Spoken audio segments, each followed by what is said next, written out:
We are live now. Go ahead. Awesome. Good morning, good afternoon, good evening, depending on the time zone you all are joining us with. Welcome to Daily Power BI User Group's January 23 edition. And we are delighted to host Gaurav Mahajan today, who is a senior manager, data analytics, and he's a data storyteller, Power Platform trainer. And let's listen about his views on storytelling with Power BI. Welcome here, Gaurav. Uh, Pleasure to have you here and all ears. Sure. Thank you so much, Abhinav and Dhruvin, for hosting. And let me share my screen.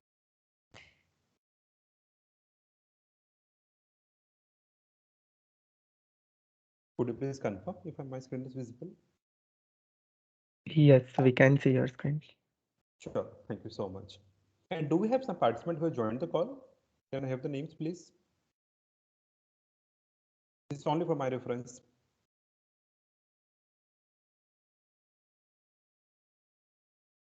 Dhruvin, do we have the people who have joined the call, this particular call? Uh, so Just a minute. people join on live stream as well, Yes, yeah. So it's being which streamed live on Dhruvin's channel and LinkedIn Live. Not all people join on Teams. It's the organizers primarily and some of the interested participants who join on Teams. So far we have Chetan here. Sure. we can see Anand, Mohammed, Anisha. Many people has joined from YouTube Live. Sure. Fair enough. Okay. So now storytelling is one particular topic which is very close to my heart, and I believe it's close to everyone, right? We all have heard the stories, and again, stories are something which are there since ages. We have seen people in the stone ages when they were doing some stone carving in the caves and all. We have seen people who have created beautiful temples at Khajuraho, at Konark, at lots of places in India and outside in the outside world as well. The stories was always been there, and now when we are on digital age where data is something which is everywhere, right? We have social media data, we have the browsing histories, wherever you travel, whatever transaction you do online or offline, everything is getting stored as a data. Even if you don't do anything, it's just that you born just yesterday, right? Even that gets counted as a data, which could be the population data. Then we have the healthcare data, and likewise we have thousands of other government-owned databases. Now on this note, there is a fact which says the structured, semi-structured, unstructured data, whatever we have in the world, that accounts to 2.5 quillion bytes of data every day, right? And that's a very huge data.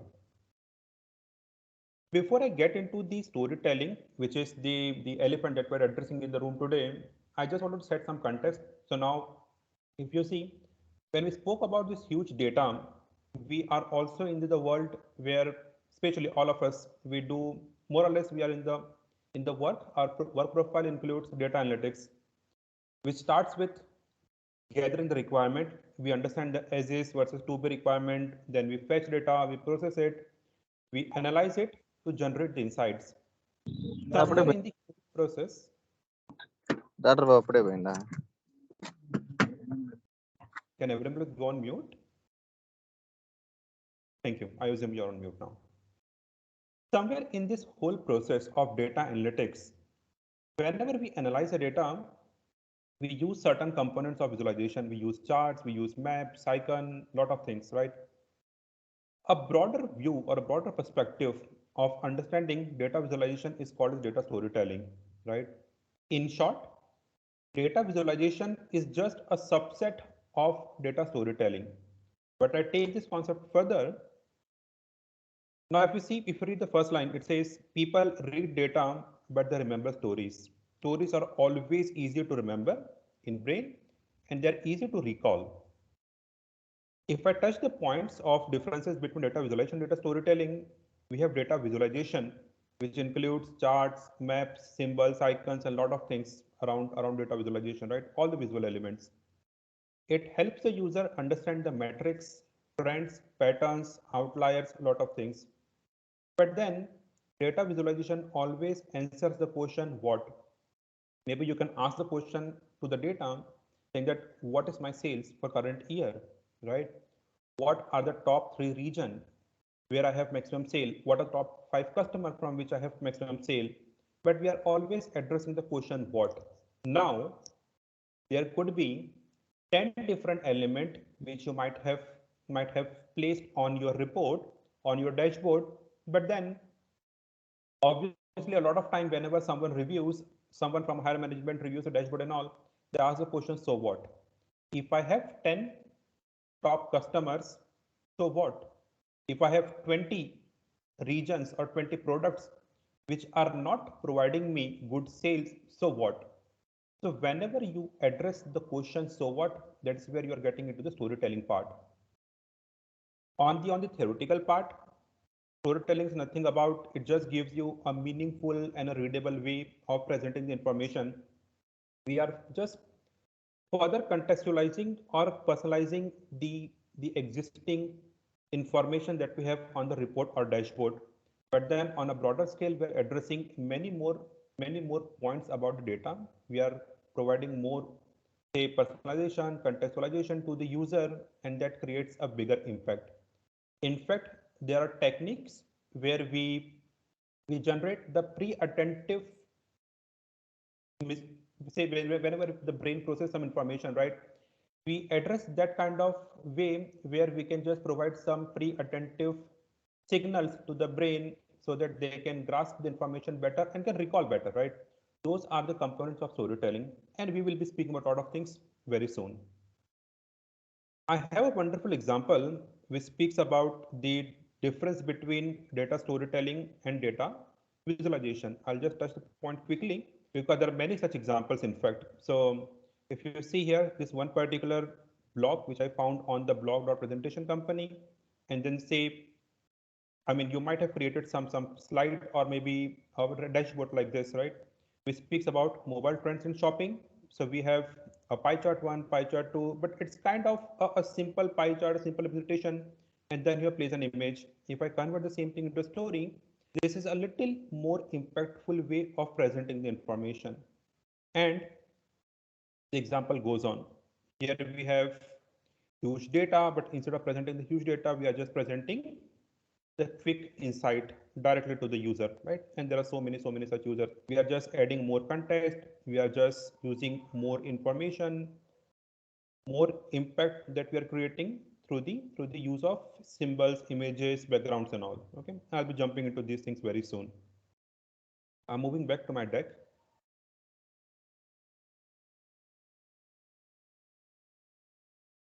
And here we have the four basic fundamentals of storytelling.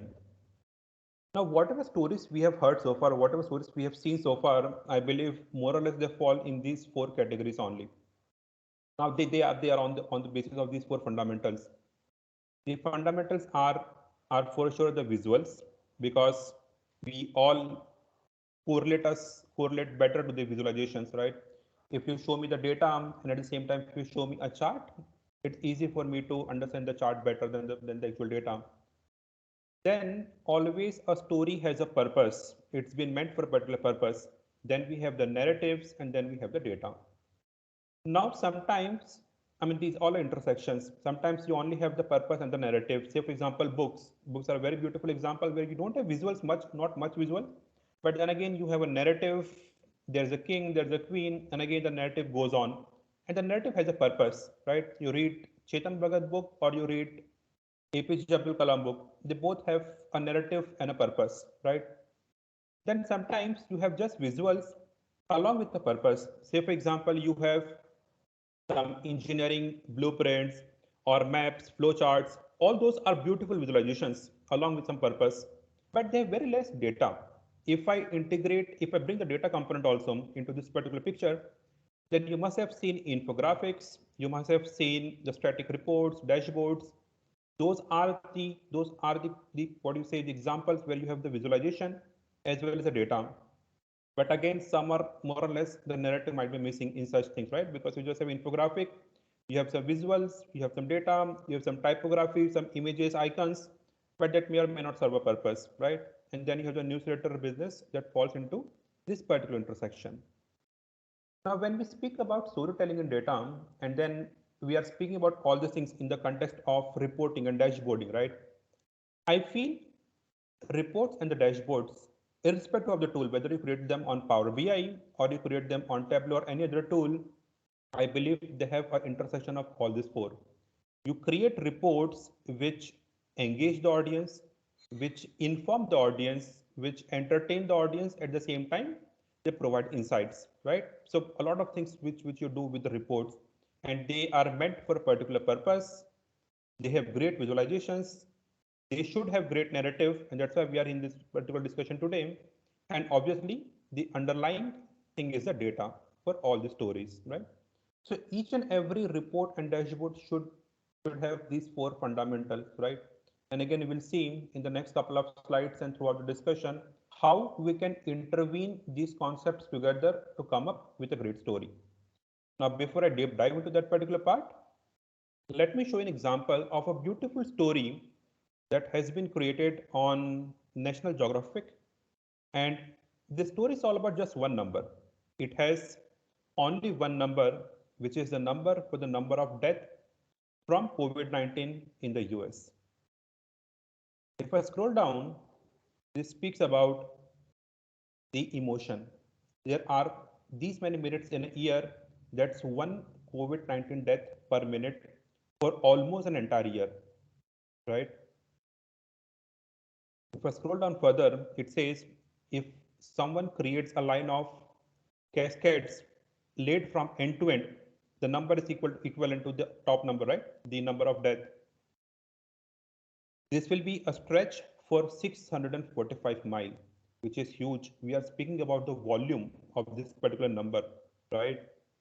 And then the list goes on. Then we are speaking about the number of names which you can write on the memorial wall. We are speaking about how many cooks we have in the country. So it would be equal to nearly all the fast food cooks in the country.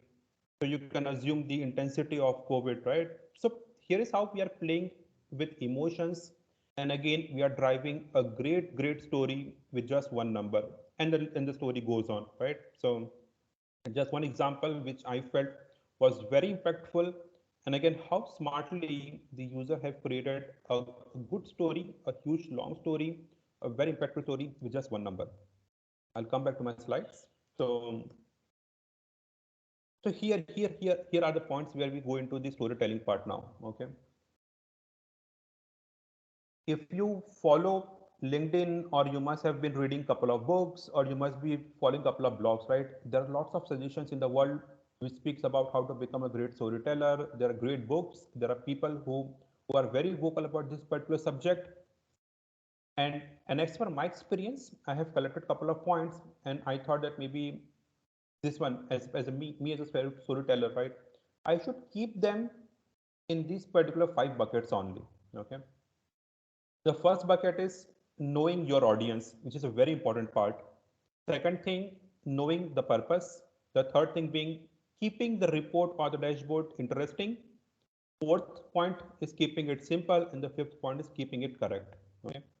I believe whatever you read or whatever you find on internet, more or less that falls under one of these five bucket only.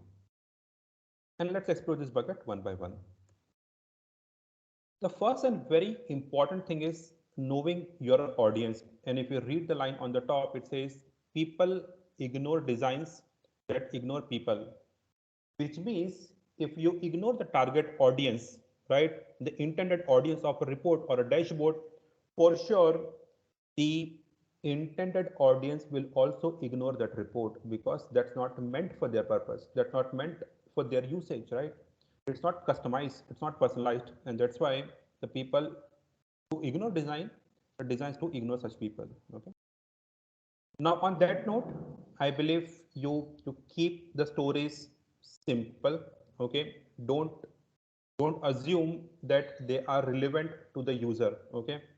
And to ensure that you have that particular point checked, you speak to the end user, right? You speak to the end user and customize the story according to the audience. Now this is very important, especially when you are developing a dashboard, right? Because here are the 3 points, and I'll speak about how these points are important from the user perspective. Now, the first point says understand the personas, the user type. You should know about their interest, their business requirement. This is a very important point because one KPI might be important for one customer, but it might not be important for the other customer, right? That's very important point. Second thing, you should check their analytical maturity. I have experience working with people who are very comfortable with bar chart and pie charts only. And I've also worked with customers, with clients who are very comfortable with some high-end chart, which includes some complex God charts, some Sankey charts, some radar charts, and couple of other complex charts, right? So they know what a sunburst chart, what is a rank chart, what is a God chart, or maybe a complex cluster chart. They know all these things, right? And that's why it's very important to understand the analytical maturity of the user.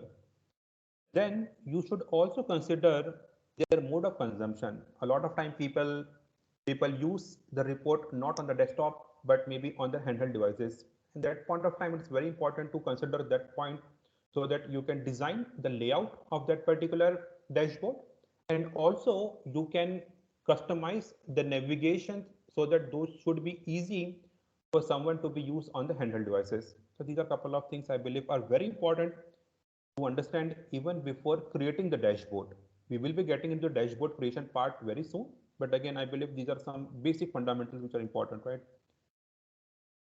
Once we know the audience, right, we know for whom we are designing the report or a dashboard, then we should focus on knowing the purpose. Now I know I'm designing a report for a particular manager or maybe for a particular person, a supervisor, right? Then I should know that whether he wanted to explore the data or he wanted me to inform him with couple of insights, right? For any kind of report or dashboard in general, we should know the goal, whether my report is going to explore, inform, educate, entertain, or engage. That's a very important point, right? Now when I'm checking my storyline could be kind of an operational dashboard which speaks about some operational matrices. It is meant basically for lower management, where we have a lot of transitional information, lot of charts, tables, pie charts, bar chart. And again, it sets a dashboard which has a lot of visualizations, right? So that a person can do a lot of analysis and can bring some up and can check the updates on the daily basis, right? On a daily, weekly, or a monthly, those kind of basis, right? So for any real-time decision making, we usually use the operational dashboard. On the other hand, we have a couple of dashboards which are analytical and tactical dashboard, which are little complex and meant for the middle management.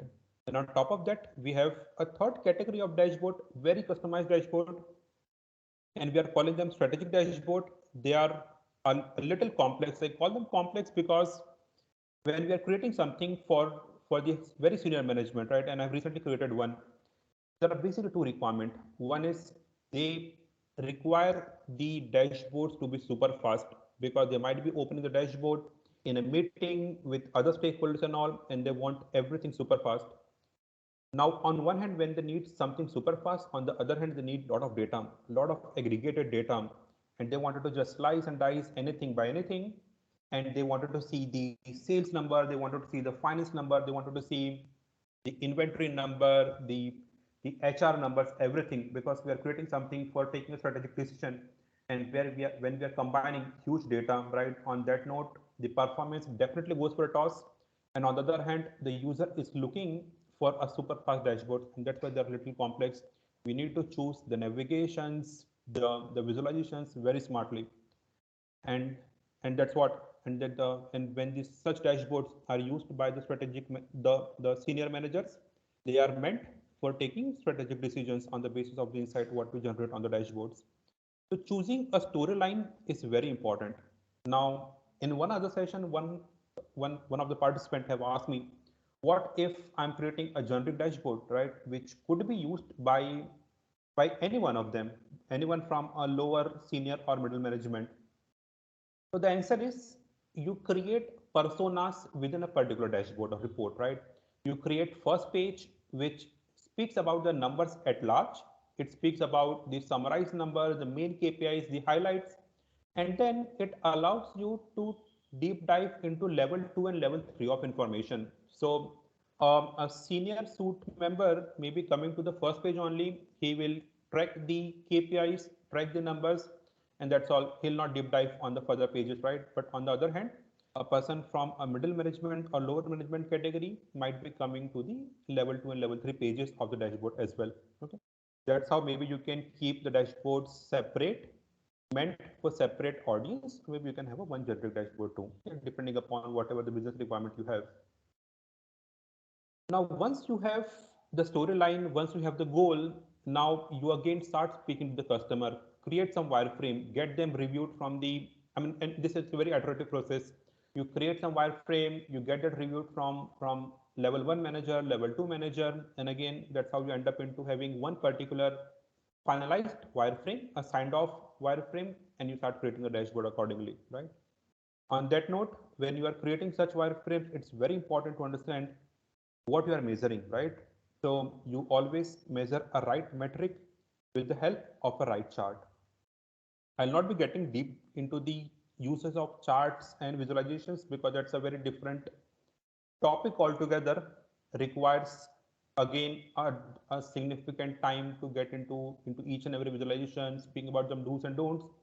I'll try to touch, if time permits, I'll try to touch a couple of the points, but then again, that's a very huge topic in itself, right? So here in the scope of today's discussion, I'm just saying choose a right metric, understand whether your KPI or your KRI is positive, is negative, represent it accordingly on the dashboard, and then again represent it using a right chart.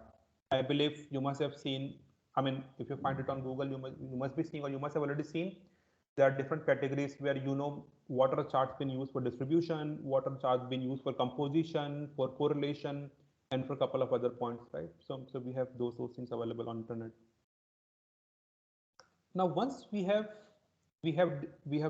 gone through these 2 points, right? First, knowing the audience, and second thing, knowing the purpose. Now we are at a stage where we have the wireframe ready. Okay, so you have the full understanding of the audience for whom you are developing the dashboard, and you have a full confidence on what you are developing in the report or a dashboard, right? That's where you get into the other three components of dashboard designing about the storytelling, right? Which is all about keeping it interesting, keeping it simple, and keeping it correct. Now, on that note, when you say keeping it interesting, I believe I have shown you an example in the beginning itself, right? One example from National Geography, where they have brought a lot of elements, right, in a single story. They address the attention part. They speaks about the problem. It somewhere it also instills the curiosity, excitement, fear, revelation, resolution, a lot of things in a single story only, right? I believe more or less you will be doing the same thing in your report and dashboard as well, right? You are touching all these concepts in a one other way, right? Through some data, through some insights, through some text, some narratives. You should touch ideally all these points, right? You show the change with time, you show comparison, you show composition, distribution, correlation, and through those particular elements only, you should be able to create a great story. Now, second point, when you have the things in place, you have the charts and visualizations in place, use the inbuilt native capabilities of the BI tool. Okay, in our scenario, if it's Power BI, we have to ensure that the things are properly sorted, right? We should have the filtering done, right? You should have all the proper set of filters on the dashboard. Either you keep them on the visualization side only, on the canvas, or maybe you keep them on the filter pane, right? Depending upon what choice, what preference the user have, right? And that's where I said in the beginning only, it's very important for you to know the audience. There are a couple of audience which are addicted to that kind of ribbon only, the ribbon with a lot of filters on the top. There are a couple of people who keep the filters on the right hand side or on the left hand side as per the organizational norms, right? So you should be understanding those things as well, right, before even creating the wireframe or dashboard, right? So that's very important. You should be leveraging the inbuilt capabilities of Power BI, but at the same time you're also respecting the kind of what you say, the visual element the user is comfortable with, right? You also provide them the what if analysis, drill down, drill to kind of things. Now I believe you people must be aware of these kind of terminologies like What is the drill down, what is drill through. I'll be jumping into that thing also if required. But then again, if you see, these are the components which are there in Power BI, and you should be smartly using these techniques, right? You should be letting the user know that these capabilities are available in Power BI. In fact, you have another thing, right? Q&A. So where you can let the user write something, and again he can just translate his natural language queries into some insights, into some visualizations and all. Okay, so those are very important points you should consider while keeping the reports or dashboard interesting. Now on top of this, if you see, a lot of times I've seen people, they use these things, they have something filtered, they have enabled the what if analysis, they have enabled the drill down or drill through, but then again they have too many visualizations on the chart or maybe in the whole report or dashboard, right? In such cases, I believe the user, and I have seen it in fact, so I've seen users who miss this kind of insight just because simply they can't just right click on each and every chart to check whether it has a drill through option enabled or not. And in such cases, I believe our responsibility is to explicitly mention that this visualization or this particular tile on the dashboard has a capability to drill down or to drill through. Okay, so I believe drill down is obvious because you get a plus icon there, but I believe for the drill through, for a couple of other things, if you have a customized tooltip, in such cases I believe it's very important to provide that information. Okay, and that's where the third point comes into picture, right? You should provide the context. You should explicitly provide information in the form of legends, tooltips, text, caveats, user guides. And when you provide this information, I believe they help a user a lot, right, in exploring that report or a dashboard, and then using the and then utilizing the maximum, what you say, benefit of whatever effort you have done for them, right? So that's very important. On the other note, I believe, I mean, whatever we discussed so far, right, that was all about the capabilities of Power BI. But again, if I speak about some specific things, right, what you can do to make it more interesting, so I have an example here now. So if you see, if you read the last point, it says numbers are meaningless without context, right? And I have an example here, right? If you see, I'm speaking about one FI Outlook. Now for a couple of users, in fact for the business user, they may or may not be aware of the word FI Outlook, right? So in such cases, I believe it's my responsibility to create an information icon here, and on the tooltip, I can provide the definition for FI Outlook. Okay, and then I have a number, right? When I have this particular number, I believe it makes more sense. So this was my initial screen where I have a vague number, which is 234523. But then again, when I represent it in a slightly different way, it makes more meaning, right? Now I'm saying I have FY Outlook. It's in USD. Okay, that information was missing in the earlier representation, and then I'm saying it's 234.5K. The numbers remain same, but the presentation changes. Okay. Now, say for example, I'm creating this particular dashboard for a CXO, right? And then again, I don't only wanted to provide him this particular number, but I also wanted to show him that where our company stand in the market. So maybe I can show something like this, where we have the four competitors. Okay, we stand on the third point. Now, logically, I have sorted this in the alphabetical order so that it should be always easier to read. And then when we are standing right now on the third place, right? So that's where we can compare that we have a number which is our company's FY outlook, financial year outlook, which is this number. But then again, is this good or bad when compared to market? I have that particular context right now. Yeah. Now there is again one possibility. Now, although I might be this one, if you compare in this particular graph itself, I'm at the lowest of the four, right? Lowest of the other three. But then again, I'm not sure whether that was my target. I might be a player who have just entered into that particular market. Say, for example, I'm a EV, electric vehicle manufacturer. I just ventured into China, right? And that's why my sales might be less. But then again, is it more or less from my target? Could be a very different story altogether. Okay. And if I wanted to bring that particular context too in this particular tile itself, then the visualization might look something like this. Okay. So this particular representation says I have a target line now. So I'm not at par the other competitors which are there in the market, but at the same time I'm also not meeting my own targets, right? Now this is one piece of information, a great insight, but if I add another point to it which says I'm not meeting my target, but then I'm missing my target from 17.8%. And now I believe this is a great insight, right? You are providing everything to the user in a single shot. Okay. And that's where I feel that you should be focusing on a lot of aspects and again trying to keep the things simple yet impactful on your report or dashboard. Now, this could have been one particular tile on the dashboard. If I create 5 such more tile, that gives a complete health of the organization to a CXO member, right? So that's how you create impact with the stories, what you create. Now comes the next point, right? A very important point, which says you should always keep the, the report simple and you should always keep it clean, okay? On that note, I believe you all, in case if you all are developing reports and dashboard, this all must be very obvious point to you, but during the development, we all, whenever we are in the development mode, we tend to miss these fundamentals, right?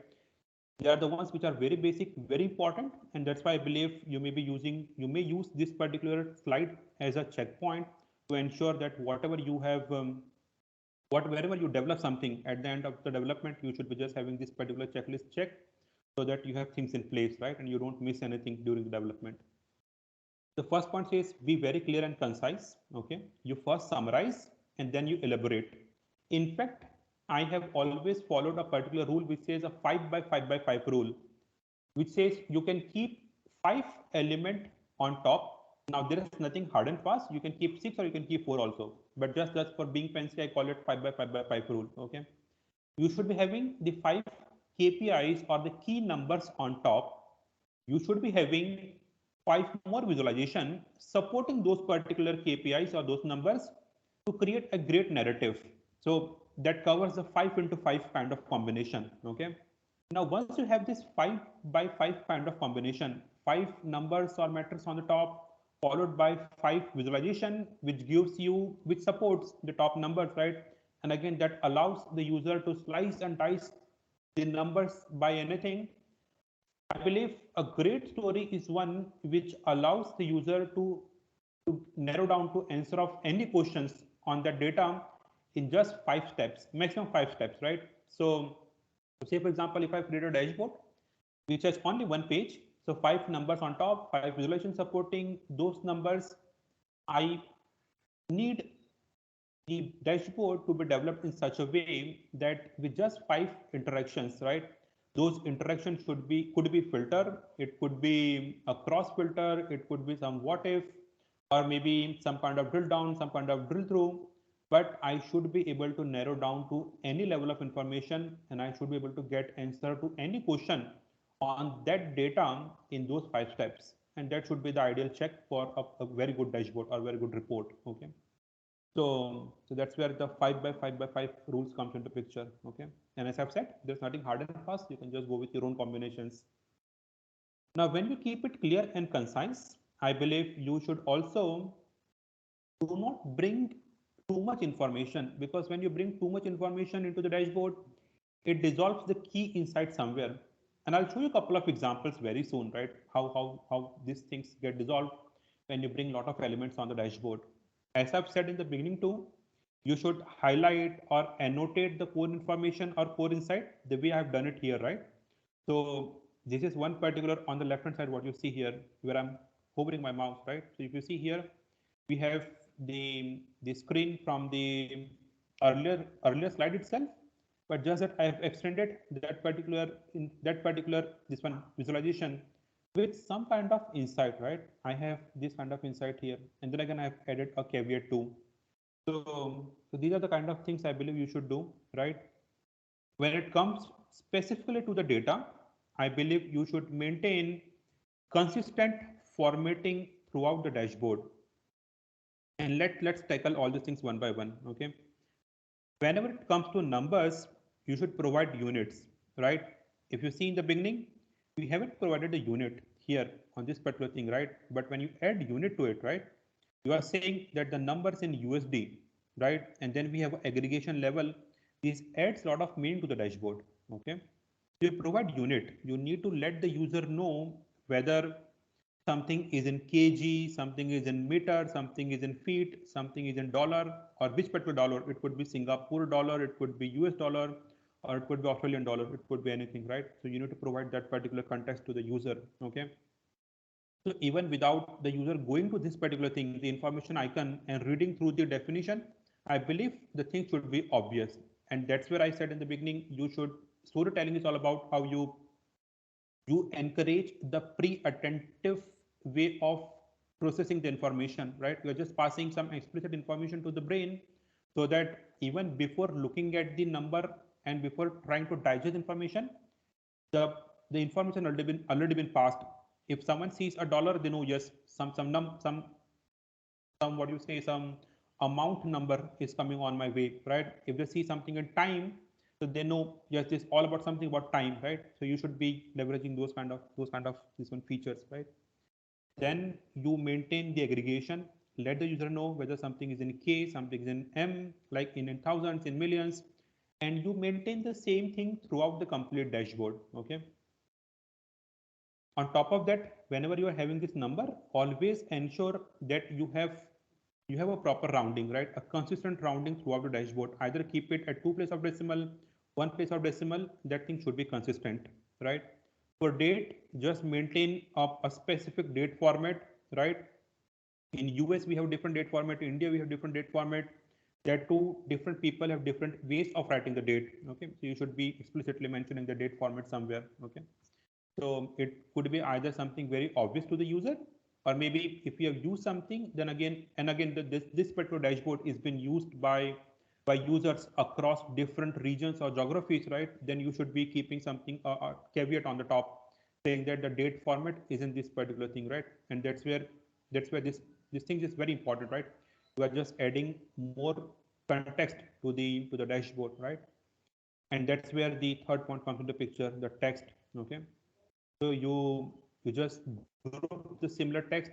You say, for example, I've seen examples where while entering the data manually, or maybe while capturing the data from different data sources, you get something like this, right? So in the data you have US, in the same column you have USA, and in the same column you have America as well. So ideally it makes more sense to group such text, right? So that's all from the data perspective. Data validation, data cleaning is a very important and integral step of data analytics, and ultimately an important step as part of the storytelling. Now we also provide the clear headers and label. I believe whenever you create some bar charts or pie charts, Power BI generates a default text or a title. You should avoid using those default text unless and until they are already relevant. But then again, you should be formatting. At the same time, you should be changing the text, which is more in line with the business requirement, right? So that's a very important step and very important check, by the way. Okay, at this stage while we are creating the dashboard. Now, another important point, apart from just checking the numbers, dates, and text, is that you should sort the data wherever possible. If it's a bar chart, preferably you should always sort it in the descending order. Okay, either a bar chart or a column chart. Same way, if you have a pie chart, also by default itself, it's always sorted by the in the descending order. But you also just doubly ensure that it's always sorted in the descending order. Okay, people don't read it wrong, so you should ensure that. Now, on the other note, I believe you should be also logically sorting the values. Sometimes I feel that the things are alphabetically sorted, okay, and that makes little sense when it's alphabetically sorted. So you should always prefer doing some manual sorting also if required. And then I believe you know the different techniques of sorting the things manually in Power BI or in any other tool. Okay.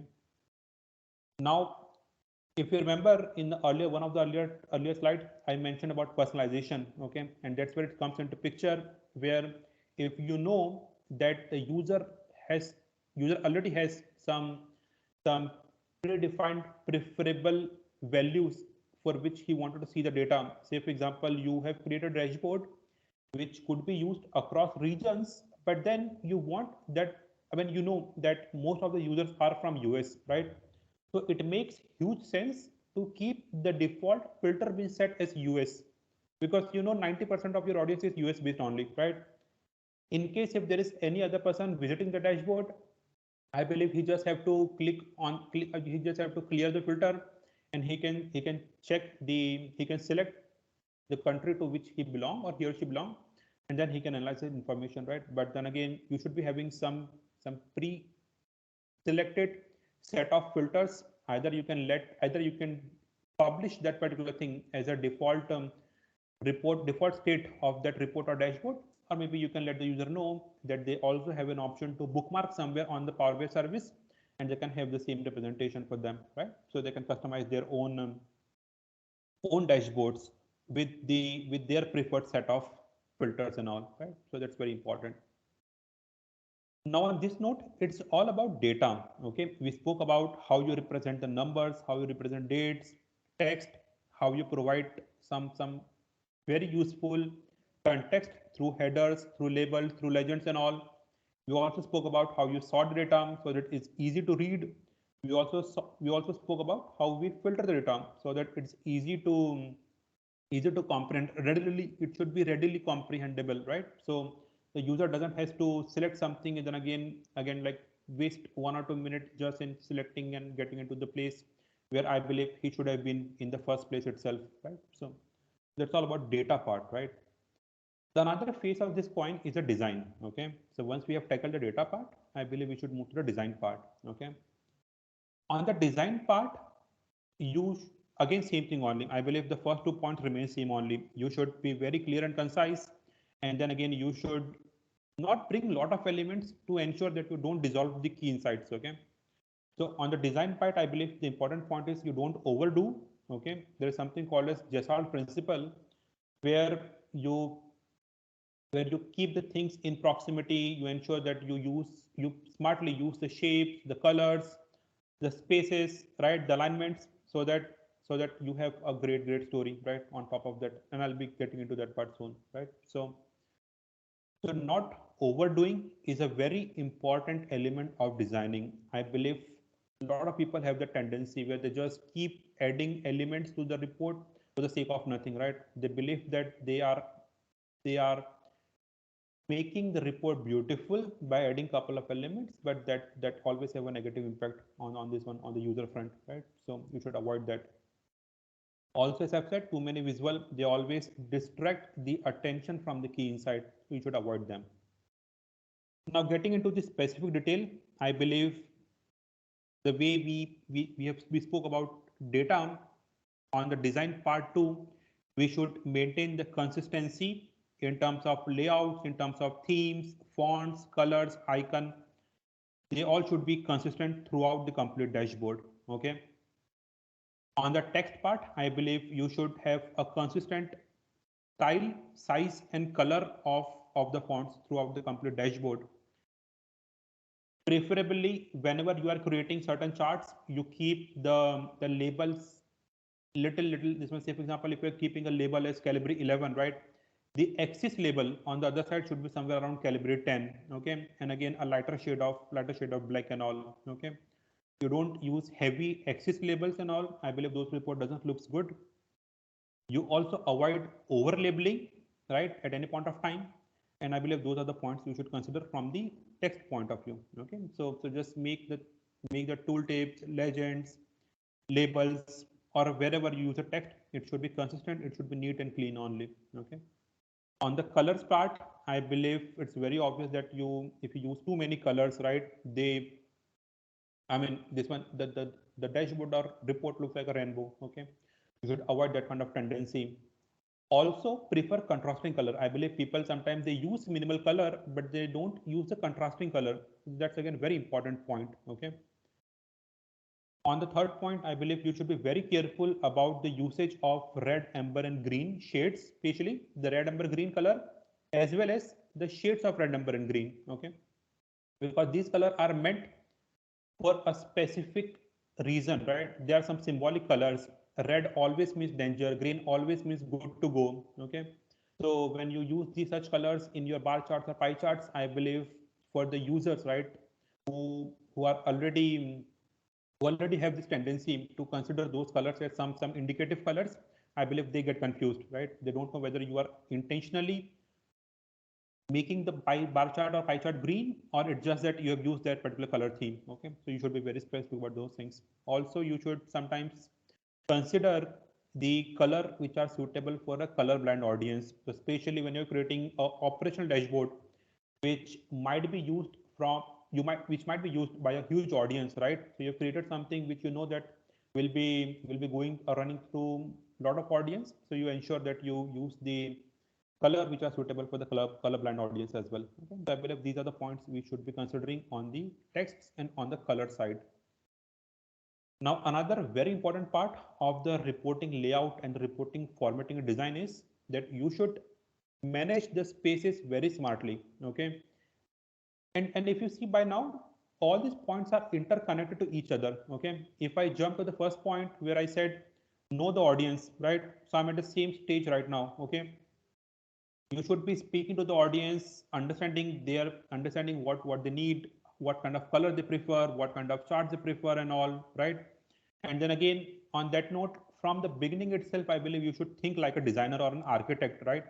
You should prioritize what element you want to keep on the dashboard. Whenever you have a dilemma, if something can be represented in way one as well as on in way two, right?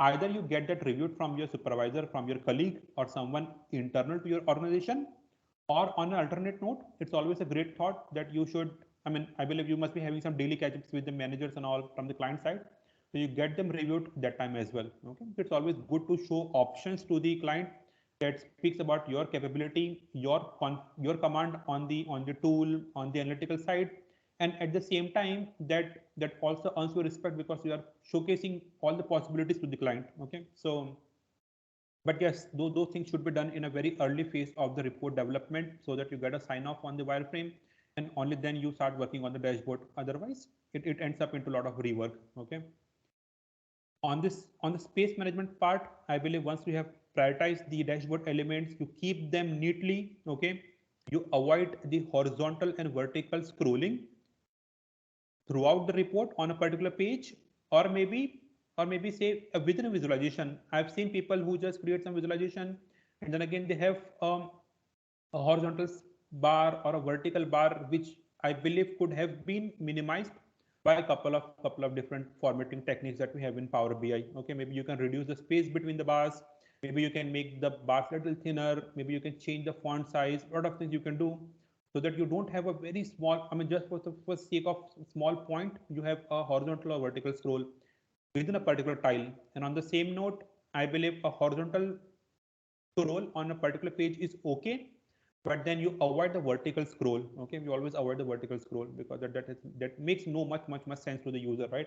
To to scroll both horizontal and vertical to get it to one particular tile or one particular insight. Okay. Now, in case you have the visual elements which are related to each other, say for example, you have a lot of KPIs on the dashboard. Couple of the KPIs are weekly, couple of KPIs are monthly, and couple of them are yearly, right? It always makes a lot of sense to group the daily ones on one side, weekly ones on one side, and the yearly ones on the one side. Say for example, you have a couple of KPIs belong to sales, couple of others belong to HR, and others belong to finance, right? Again, makes a lot of sense. Maybe you can create a kind of a small border outside them, or maybe you can just highlight with some background color. You couple of things. Okay, and we'll see if we have some examples like that, right? So you smartly just keep such examples here or there, and then just you ensure that you group the information together. Okay, so that you have the elements, right? And then at the end you align all the elements neatly so that you have everything in place, and then that's how you create the complete dashboard. Okay, so I'll take a pause at this point of time, and maybe I'll jump to one particular deck. So on the storytelling part, I believe different people have different perspectives. Okay, so when different people have different perspective, it's always a great opportunity to learn from others. Okay, personally, I follow a lot of, I get a lot of inspiration from a lot of submissions for the data visualization challenge that we have online on LinkedIn or maybe on other platforms. Okay, so there's a lot of visualization challenges where people keep posting their their reports, their dashboards, their visualizations, and then again you get a lot of inspiration. It always encourages you to see what other person have developed, and you should challenge yourself that how he or she have developed that particular part, right? So that brings a lot of what you say information to you, a lot of learning to you, and then again this one, that should be one practice that you all people should follow. Okay, there are books in market, there are blogs available online, offline, right? Some huge content available. So I believe those are the inspirations. And since we have spoken about all these things, I believe I'm left with the last deck only, which says keep it correct. But then on this particular note, where we have just discussed, right, how to keep the things simple, keep it clean, on both on the data side as well as on the design side, I believe I'll jump directly into the submissions for one of the latest data visualization challenge, a very popular one, I believe, on LinkedIn, which is Maven Analytics. They didn't publish anything in the month of January, but the last one was in December. So I'll be jumping to the couple of submissions. Now the intention is not to, not for sure, not to pinpoint the mistakes what some person have done, right? But I just wanted to know what are good things someone have done, what could have been done in a different way, right? All these are personal opinions only, and I just wanted you to give some real-time example. That's why I just wanted to jump there only. Okay, I believe Dhruvin, that's okay, right? Yes, absolutely. Feel free to. Sure, thank you.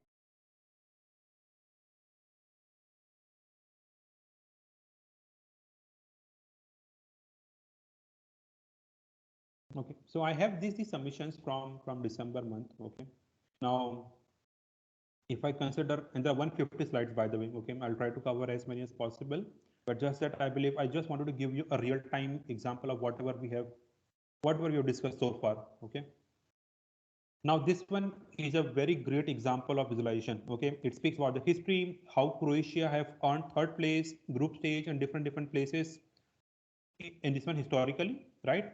A very great visualization. I believe they should have done it in as a rank chart maybe, so that we should know you were at the third stage, then you went to the group stage, then to the you not qualified, and all some up and downs that might have created more impact, right? But still a great visualization. Okay, this speaks about the key stats for the top goal player, top performer in the this in top performance versus the countries, that kind of information. But somewhere I felt a little distracting part in this visualization is you have the captain, right? And then we have the win percentage immediately next to that particular thing, right? Now, for a person who is familiar to football, I believe it's very fair that you can't have a win percentage for a particular captain or a particular person, right? It's a win percentage for the complete country, which is Croatia, in the scope of this particular visualization. And that has been very beautifully highlighted on the top itself, right? Still, I feel there could have been some space in between which could have done something a little better. Okay. The one on the bottom, all these triangles what they've created is overdoing of the visualization and could have been avoided. Okay. Otherwise, a great theme, the way the colors have been used, the way the story have been used, and all consistent use of fonts and colors throughout the complete dashboard, and that makes it a great visualization, piece of great visualization. Okay. Now, second one. Okay, this speaks about Netherlands, and then again, one very obvious observation in this particular chart is the use of the color. Okay, on an orange background, if you are using orange themes or maybe orange color to segregate the values, right? I believe if you see, look at the example here. I believe this is a great example of how the information has been grouped. Okay, but I believe a little contrasting background could have made a much bigger difference.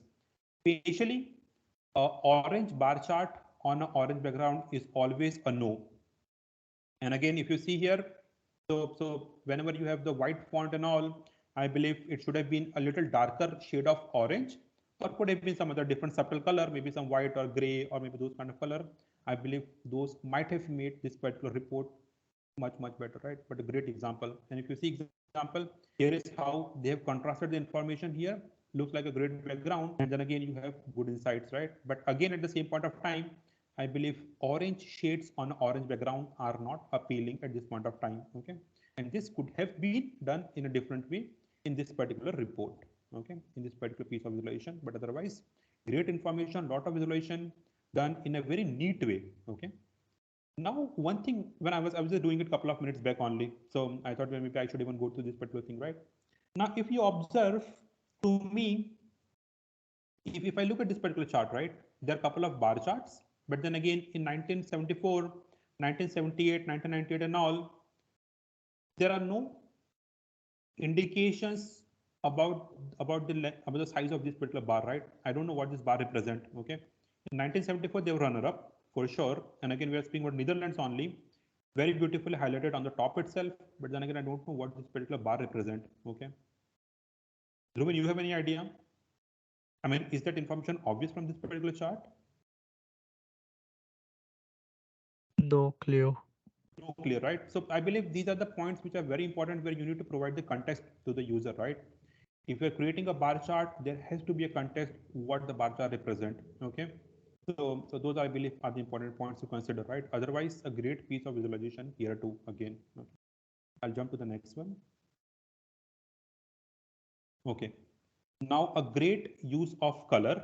Okay, I preferably use the white color only. Okay, so very good use of white color, and then we have a same color, like a font color, same theme been used throughout the dashboard. And now here, if you see beautifully, I can read the radar chart, right? So it's easy for me. And then again, you have a proper arrow which says from group stage to round 16 to quarterfinal to semi-final to the final. And this use of just one arrow, right? It's one particular visual element what they've used, but this has huge impact even for the user who doesn't knows about football. And now this was the point which I made in the first submission, right? If you see here, now it says third place, group stage, not qualified, group stage. This is a great visualization, right? But still, I feel that this visualization, right, just one chart, right, this makes huge impact on the user. Okay, it's very easy for me, right, without even knowing about football, for me to know that this is what these stages are, right? You move from the group stage to this one, to this, to this, and then again we have some particular thing which represent that when you were at group stage, then how many times you went to round 16, how many times you moved to round this one quarterfinal. So the number of times you reached final were very less, and again most number of times you reached quarterfinal only. So this was the area where you moved, but then again you didn't made it to semi-final and final much of the time, right? So a great visualization, by the way. Okay, then we speak about the World Cup places through years, and again 1996 is somewhere where they won, right? So without even knowing the information, I'm not reading the text, right, but just by looking at the visualization itself, right, I was able to notice that. And this is a great way of using Gestalt principles, right? You just highlight the information, at the same time you represent that something has happened, right? It's immediately grabbing my attention, right? And then we have this thing also indicated here as final winner. So although without that too, this was very obvious, but a great piece of this one narration at the bottom, right? So how many times they went to group stage, how many times to round 16, quarterfinal, semi-final, and final, right? So great visualization, by the way. Okay, and then very neatly they have grouped the information. On the one side, they are speaking about the historical information, right? The way to this one, way to World Cup, but now this is the way to Qatar. Okay, so it's speaking about the current situation, maybe recent build to Qatar. They are speaking about the World Cup squads, and again, a lot of this one young prospects. A great visualization, I believe, and this was shortlisted too by Maven because of a lot of obvious reasons. Okay, so great visualization. But then again, I believe at one point here, I'm not sure what this particular bar chart is doing here at the bottom, right? So I believe that's again a human tendency to just overdo visualization, and that's where I feel we should avoid this particular tendency. Okay, I believe the image of the leader, of the captain, I believe that should have been done magic without having that particular thing on the bottom, right? So maybe you should avoid that. Okay, but great visualization. Okay, if I jump to the next one, again, a great piece of visualization, very neatly, they have segregated the information on one side, which speaks about one set of information. This is information for Brazil. Great way how they have spoke about the golden period, right? And again, the international title, something like that. And again, they're the star players, right? We have the players, we have their era. Then again, some insights about that. A great kind of a mix. It's a mix of insightfulness, mixed. It has information, it has insight at the same time. It is something where you can take some couple of takeaways from this particular report, right? So a great piece of visualization. The only thing I believe which is more in this particular report or this particular visualization is huge text. Okay, so I believe some text could have been avoided. Okay, so when you say football is most important sport in Brazil, often referred as this one, I believe this is a little extra piece of information which could have been avoided, which might have provided you more real estate on the dashboard, and then you should have jumped directly into the insights only rather than providing some text and all. Okay, but a great visualization piece here again. Okay. Now this one is a very neat and clean way of representing the information. You again see very neatly someone have indicated some information, right? So when the Japan was a co-host with this one, and again they reached around 16 and all.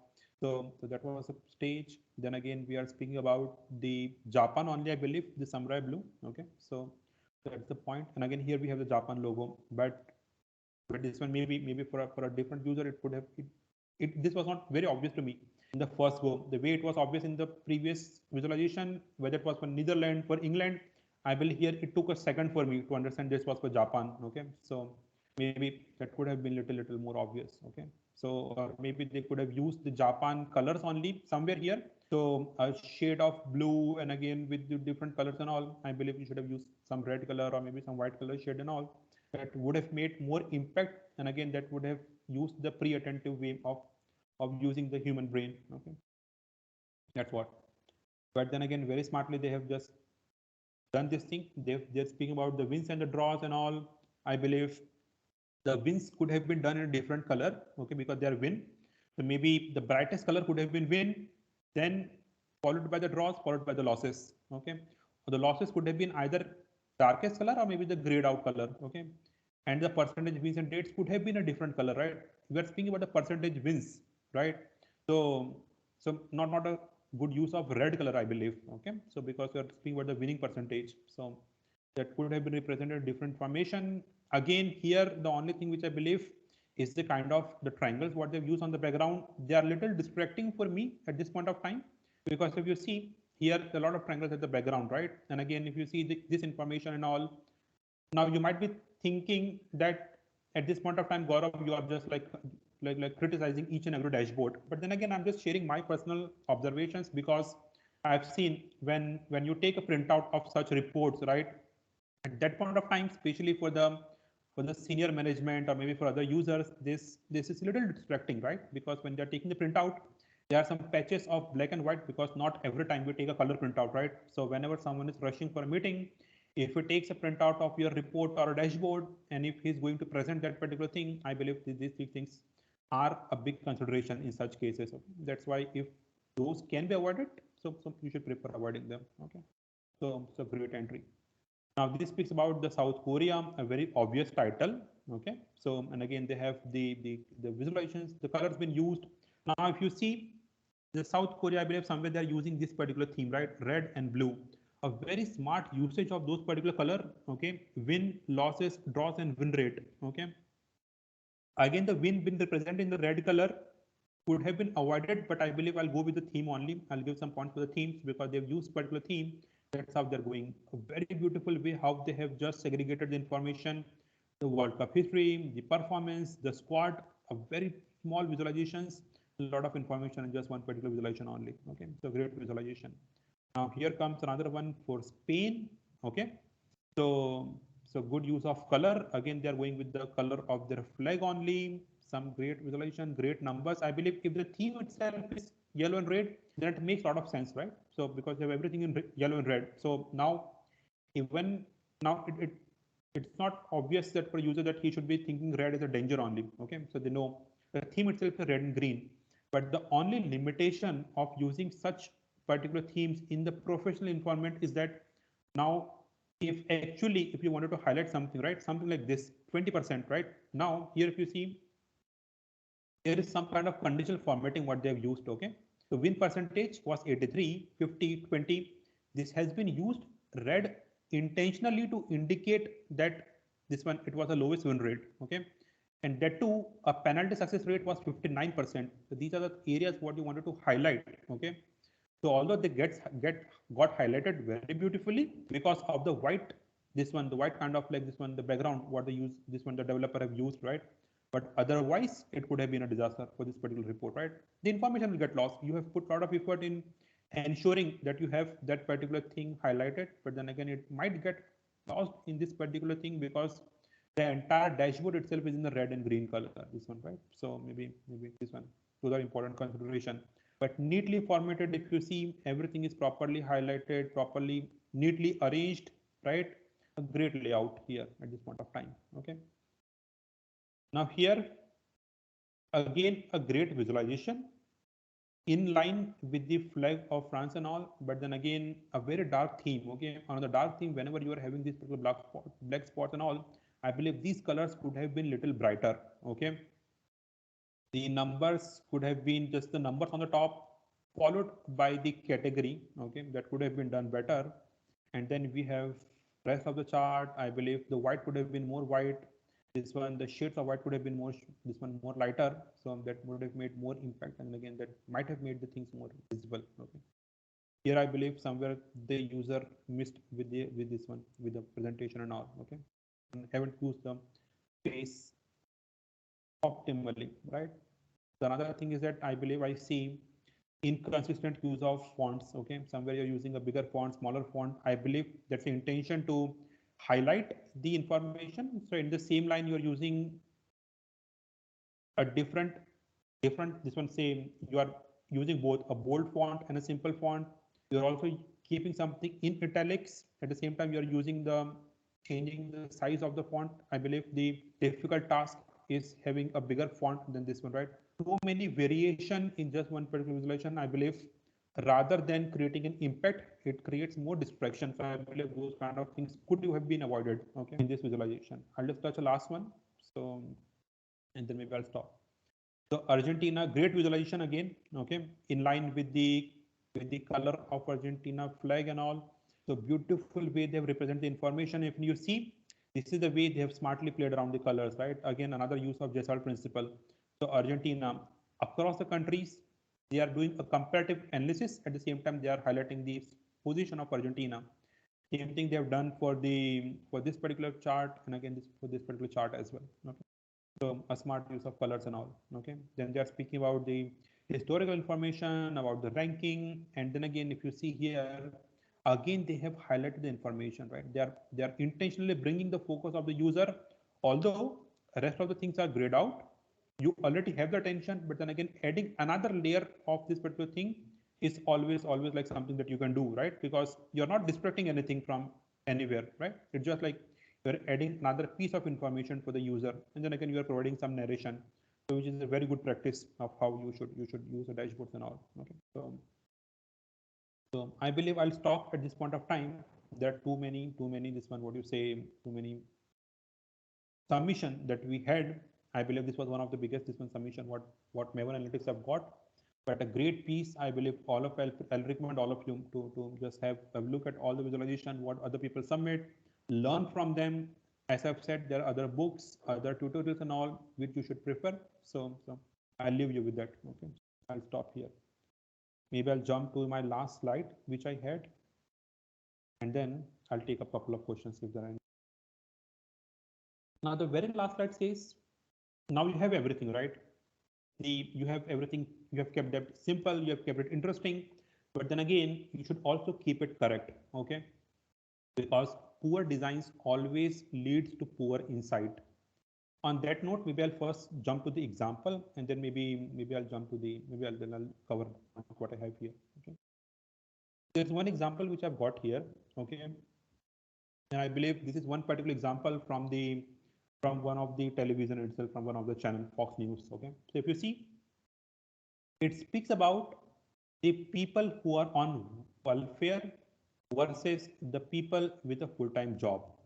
If I compare the visualization, then again I believe this says the number of people on welfare are almost like 5 times of the people with a full-time job. Okay, but that's not the case if I go with the legend. If I go with the bar size, it's almost 5%, 5 times, right? But 500 times, 500 percentage. But then again, if I go with the visualization, I believe it's a very slight difference. And this is basically because you have truncated the y-axis. Okay. Now here's the explanation for this, right? So if you see, if I compare the interest rate for 2008, 2009, 10, 11, and 12, I see a significant increase in the interest rate. Okay, it was 3.14 at this point, and now the interest rate have gone almost like 5 times or 6 times, right, in the last 4 years. But that is not the situation because we have a truncated y-axis. It starts from 3.14, whereas ideally in the ideal situations it should have been started from zero point 0.0 only. And if I represent the same information here in the right hand side, now I see there are ups and downs, but a very minimal change in the interest rate, right? I believe the one on the left hand side and the one on the top are this one are some smart ways being used by the media channel nowadays just to grab the attention and to making it a breaking news. Okay, so you should avoid doing such things in your reports or dashboard. Okay, so there is always an option in Power BI to customize the y-axis, the starting point and the end point, but you should avoid that, not to end up into creating a misleading visualization. Okay, or even if you do so for some particular purpose, I highly recommend you to put that thing as a caveat somewhere. Okay, so that's an important part. Okay. So never skip or omit any data point, right? That's the important point. Second thing is that you always avoid misleading bar chart. Instead, you should always go for the conventional zero baseline y-axis chart only. Okay, it's a very important point. Second point, I have seen people they use misleading pie charts too. Okay, they just remove couple of things from the pie chart. Okay, and then basically the pie charts at that point of time adds or sums to 100%, which is not the fact. Okay, so if you have a lot of things on the pie chart, you combine them as others. Okay, maybe I'll take an example. I'll just put.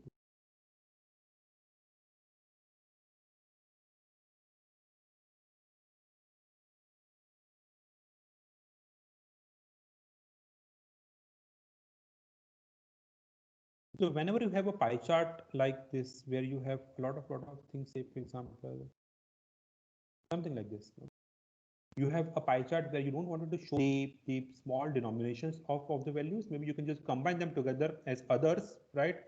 And and you still show the complete 100% only, rather than excluding couple of pieces or couple of data points from the visualizations. Okay, very important point. I have seen people doing that too, so I thought of like putting that in my slide. Okay.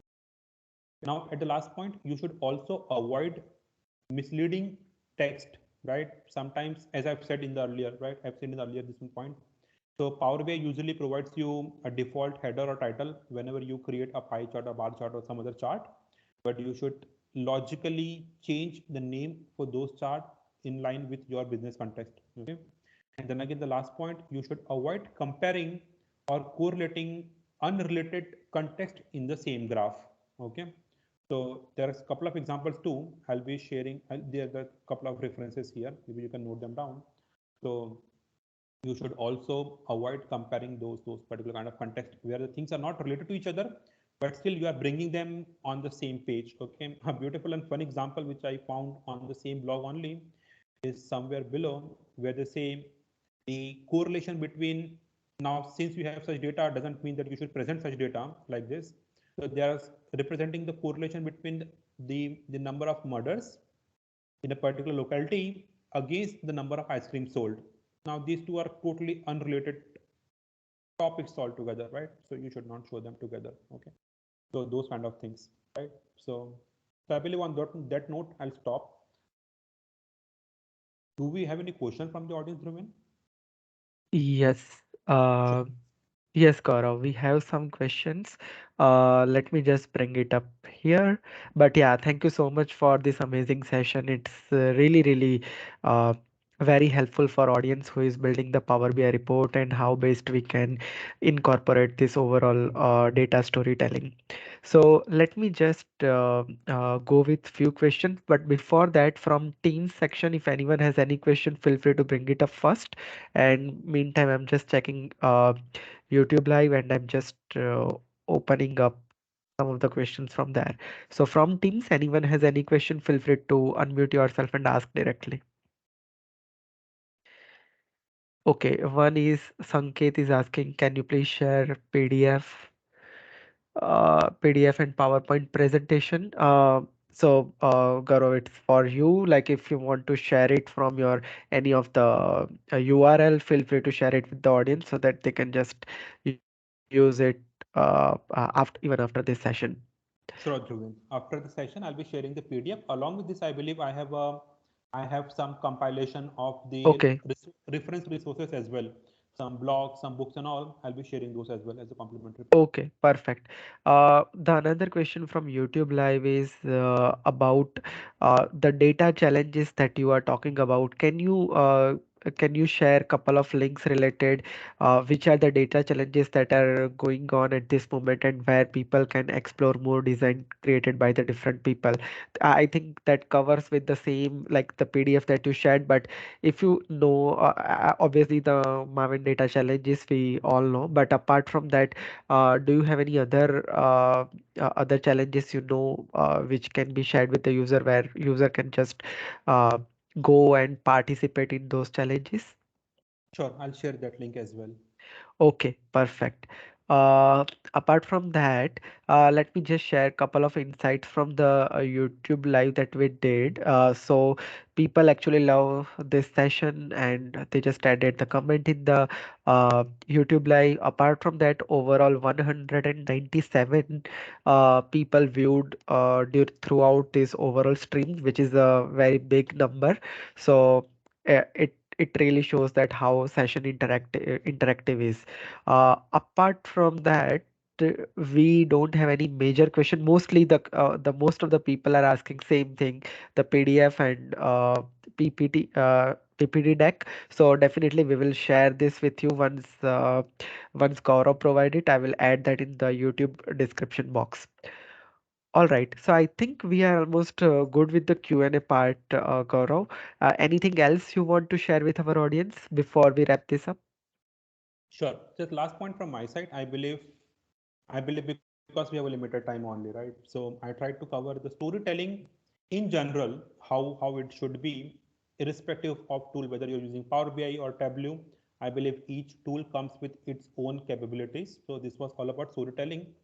I have another deck which speaks about say data visualization, and as I've said, this is a very different topic altogether, which speaks about how we tackle these things, right? How we tackle different charts, right? So I believe I'll start from here. Okay, so this is one particular thing which speaks about how we use a different chart, right? Bar chart, pie chart, donut chart, and there are hundreds of charts like this, right? This could be Correct. one particular topic at some other point of time for the discussion, focusing only on data visualization. So do's and don'ts and all. So maybe that's All something right, to follow. perfect. That's really great, Gaurav. And actually, we would definitely want to have that. Maybe we can have some separate session on that, specifically talking about the data visualization. But definitely, it's really helpful, and we would like to have you again on Delhi Power BI user group to present this one more topic which you already ended with. Sure, Dhruvin. Thank you so much for that. Yep. All right. So I think we are good to wrap this up. Before we wrap, Prince, do you want to start the? Yeah, go ahead. Anyone has asked question? Yes, sir. I have a Yes, question. Sanket. Yeah, go ahead. Uh, I don't, I don't have real-time experience in Power BI, but I just want to know. Uh, I am the developer, actually .NET developer. But if I made some changes in code, so I track them later. So I will right click on the toys and check the view history. So I will view the old code and view edited code, or edited code. But in case of Power BI visuals and dashboards, how I can get those informations? Can you please explain? Because I'm new to Power BI. Okay. Gaurav, do you want to provide any insights on that? Sure, Dhruvin. So, Sanket, since you are new to Power BI, I believe this you need a great journey, right, to reach the level where you can create some charts and pie charts and all. Before that, I recommend you to touch some basics. Okay, there are some very good tutorials available on the official website of Microsoft.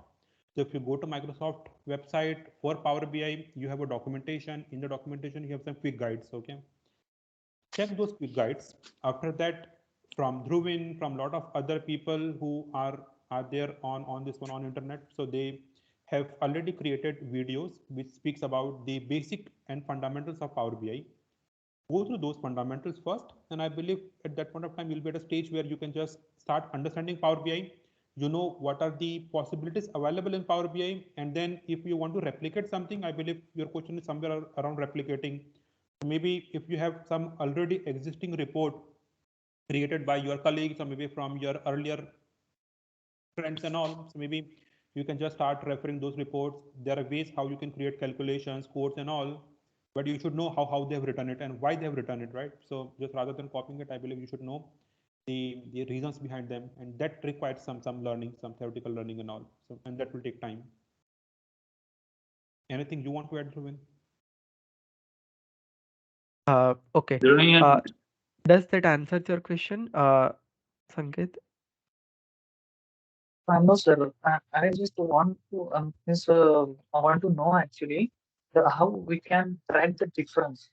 Means You old mean to say visual. with respect to code, right? Yes. You are talking Sun, about GitHub type of thing, right? Where right.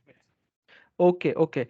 So it is like ALM capability you are talking about basically. So I have seen lots of content around internet where when we create the PBIX file, let's say they are uploading that into one of the GitHub repository, and that GitHub repository is connected with your Azure DevOps or GitHub account. And let's say if I'm making any changes, basically it tracks up those changes in form of files. So by default, uh, by default, if we go with the GitHub scenario, basically the tracking is available. Only thing is that you need to do some sort of configuration, which I'll share you couple of links, maybe even after this call. It is like just setting up the Azure DevOps or GitHub for your organization, and that can be doable. Similar like code base background from UR, where we can see the clear difference. But uh, here the thing is that like you cannot like with code based background we can compare the code side by side one by one, but here it's like you can see the extracted file there, but visually you can't see it. Visually it's something that when you restore the one version you can see the whatever was done as a part of the previous update, and the new update it's something like which you always have into your Power BI file basically. That's how people are managing the DevOps for Power BI basically. Hope it gives you some clarity inside that.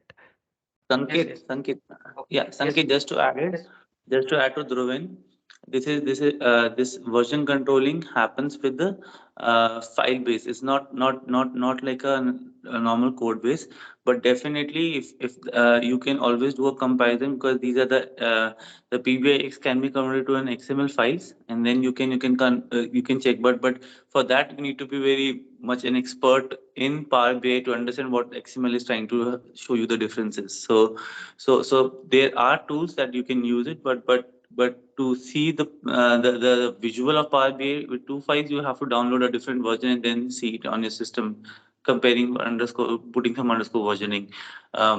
Else you can do it on XML comparison, but XML comparison might not be suitable for all.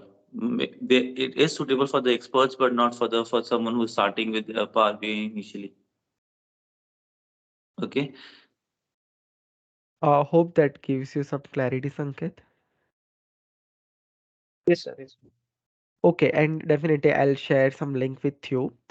Maybe we will launch some of the things on our Delhi Power BI user group LinkedIn page about this question. So definitely you can go it from there. Okay. And one of the comment is also coming from YouTube Live. Use Power BI tools or tabular editor for DevOps in Power BI. So yeah, that is also one of the answer for the same question. Thanks Rajesh for adding that thing in the YouTube Live. Right. Uh, Before we wrap, anyone else has any other question, any other thoughts? So Prince can just start the closing ceremony of this event. Hey, hi, Dhruvin. Hey Aditya, yes. Hi. Yeah, I came across the channel about 3 days back and went through a couple of videos. Great work. I learned a lot from a couple of the videos. I've started as a Power BI developer, and Mhm. I think I'll be in touch with you very often. So, just one question. So, will the recording for this session available for us? Yes, yes, it is Oh, already live. It is already live session. So even after this session, you can access the same from the YouTube, which we already distributed across all of our social media links. So oh, you can always have that. And we also upload the recording at the evening because some people are complaining that initial part we are not have proper audio. So we will re-upload that very soon. But even after this session, the same thing is available on YouTube by great. default. Thanks, Dhruvin. Yep, Yeah, thank you. yep, Yeah. that's great. All right. So I think we are good. Yeah, thanks, Kunal, for this amazing comment. And thank you so much, Gaurav, for this amazing session on this Sunday. It's really helpful for everyone who is doing the reporting insight for the first time. So, yeah, with this, Prince, go ahead and do the closing ceremony of the session. Yeah, thanks Gaurav for spending time with us on our monthly user group session. Hopefully, we can see you in later sessions within this year itself. Like Dhruvin said, that we will try to we will see how we can how both our schedules can match it. Um, on another note, on the topic itself, sometimes people starts to do the technical stuff and all this stuff, but they forget the main objective of reporting. That's this is the main objective, how you can tell your story. There are multiple things, multiple options to tell your story, but to tell you the story the right way is the most important one, covering what Gaurav you covered within the whole 1.5 hours of session, where that exactly how you can tell your story. Because I can represent, maybe a pie chart can give me a better version of the data story, but I might be doing it on a tablets matter. But that's something that people learn over a period of time, and people should start thinking like what Gaurav said, that how to go by step by approach of how you can tell your Power BI story better. God, thanks a lot. I think I enjoyed a lot of things. I learned some new factors too. I've been doing Power BI for a long time, but I can tell you I also learned something very new. How to tell the data story better and what factors should be in line with it. Thanks a lot, Gaurav. Thanks for being on Sunday morning, 9 o'clock. And in Europe, it's already 6 o'clock in the morning. So it's really really good. And I think I've seen people joining from Europe also. So that means it's a session itself is a golden in any of the reporting guy repository. Thanks a lot. Hope to see you guys all soon. Guys, we have another session. We have another boot camp next month. Hopefully, you all guys can come and join.